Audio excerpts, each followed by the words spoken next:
My Catholic Faith, number 95, Sins Against Faith. If we love God, no sacrifice is too great to offer Him for His pleasure. Millions of martyrs have been glad to give their lives for their faith. During the great persecutions under the pagan Roman Emperor, thousands were taken to the arena to be torn by wild beasts. Thousands of others were covered with pitch and lighted as torches. All kinds of human tortures were invented to make the Christians deny their faith, but their pure love of God caused them to be firm and to meet death gladly. How does a Catholic sin against faith? A Catholic sins against faith by infidelity, apostasy, heresy, indifferentism, and by taking part in non-Catholic worship. We may lose our faith by A. Not learning well the doctrines of the Church, B. Willfully doubting truths that have been revealed to the Church, C. Reading books and other literature against our religion, D. Attending assemblies of people who are opposed to our religion, and E. Neglecting the practice of our religion. Number 1. Infidelity is A. Rejection of the faith by one who has received it, or B. Neglect to look into the foundation for church claims by one who understands the necessity for such investigation, or C. Ignorance of the faith by one who has had no chance to learn it, or who does not realize the importance of learning. Persons who do not believe in Christianity as a divinely revealed religion, whether they have been baptized or not, are commonly referred to as infidels. Infidelity is refusal to believe in anything that cannot be perceived with the senses or comprehended with the understanding. But is it not utterly reasonable to have faith in an almighty God, who knows much more than we can ever hope to know, and who can do things beyond our understanding? It is necessary that we serve God in the way He requires, not in the way it pleases us to do so. For this reason, we must practice the religion revealed by God, and avoid making up our own religions, according to our whims and innumerable fancies. Buddhists, Mohammedans, Hindus, Jews, and pagans are infidels. As explained, Christians can also become infidels. Number 2. Apostasy is complete rejection of the truths of the Catholic faith by one who has been baptized. A vicious and sinful life often leads to apostasy. No really good man has ever fallen away from the Catholic faith.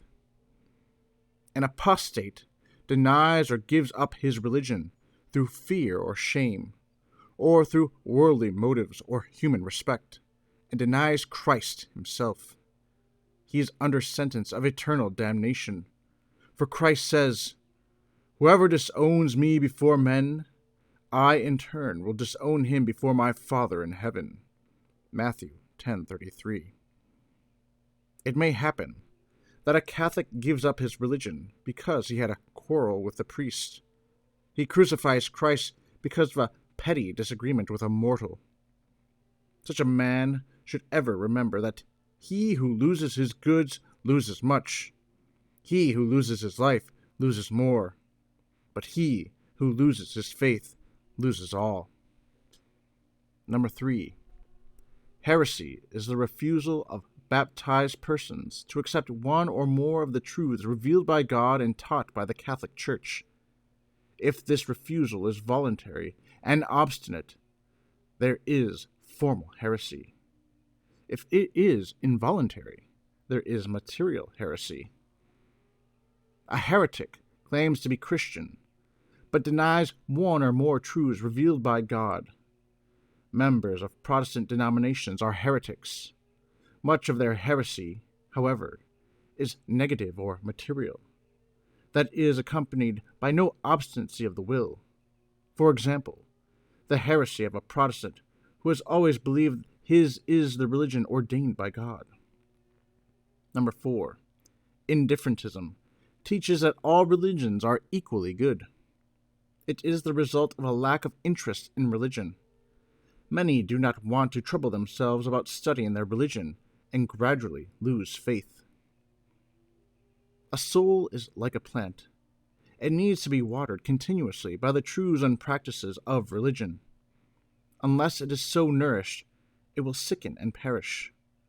Why should Christ, and after him the apostles, and after them a long line of Catholics, have suffered so much and resisted persecution so firmly, if it were of no importance what a man believed? It is absurd to suppose that God does not care whether men denounce his Son as an impostor and blasphemer, or worship him as God. Why does a Catholic sin against faith by taking part in non-Catholic worship? A Catholic sins against faith by taking part in non-Catholic worship because he thus professes in a religion he knows is false. Number 1. It is wrong to be present at Protestant or Jewish services, even when we do not participate in them, because such services are intended to honor God in a manner he does not wish to be honored in. If he instituted a church of his own, he must wish to be honored in the ways of that church. In addition, we then give bad example and expose ourselves to the danger of losing our faith. When necessary, for social obligations, a Catholic may be present at a non-Catholic wedding or funeral, but he must not participate in the services. In no case may he attend other services of non-Catholic churches, such as the installation of their ministers, sermons, etc. Number 2. It is a sin to belong to any society which is opposed to the Church. Freemasonry or Masonry is condemned by the Church. Many charitable persons who have joined Masonry merely for social or business reasons do not understand the stand of the Church. Most of them serve only the 3rd degree and hold no spirit of antagonism against the Church. But these good persons do not realize the basic purposes of their organization. In actual fact, Freemasonry is a religious sect bent upon the destruction of the Catholic Church. It has its own doctrines, priesthood, and ritual. It has its own characteristic morality. For instance, it imposes an oath that requires blind obedience. It does not accept divine revelation. By their fruits ye shall know them. And the fruits of Freemasonry are evident throughout European history. May we say that no one need to be ashamed of the fruits of the Catholic Church, in all places and all times? How can a Catholic best safeguard his faith? A Catholic can best safeguard his faith by making frequent acts of faith, by praying for a strong faith, by studying his religion very earnestly, by living a good life, by good reading, by refusing to associate with the enemies of the Church, and by not reading books and papers opposed to the Church and her teaching. Number 1. Acts of faith are prayers said to tell God we believe in Him. Pleasing to God also are prayers of faith, such as the apostles made to the Lord, "Increase our faith," Luke 17:5. The more we believe, the firmer our faith becomes, by God's grace. We should study our religion well, especially the Christian doctrine. If we have any doubts about it, we should consult a good spiritual advisor or confessor. Many have lost their religion by misunderstanding its doctrines. Number 2. A strong bulwark to faith is a good life. Never does a just man, living according to the teachings of the Church, lose his faith.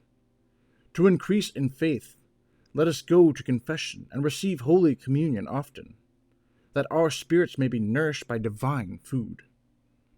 Those who lead bad lives may easily lose their faith. They try to convince themselves that there is no God, no religion, in order to justify their wickedness or to silence their conscience. Number 3.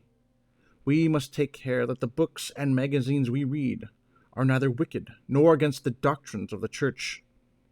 The eyes are the windows of the soul. Through them it may be attracted to good or evil.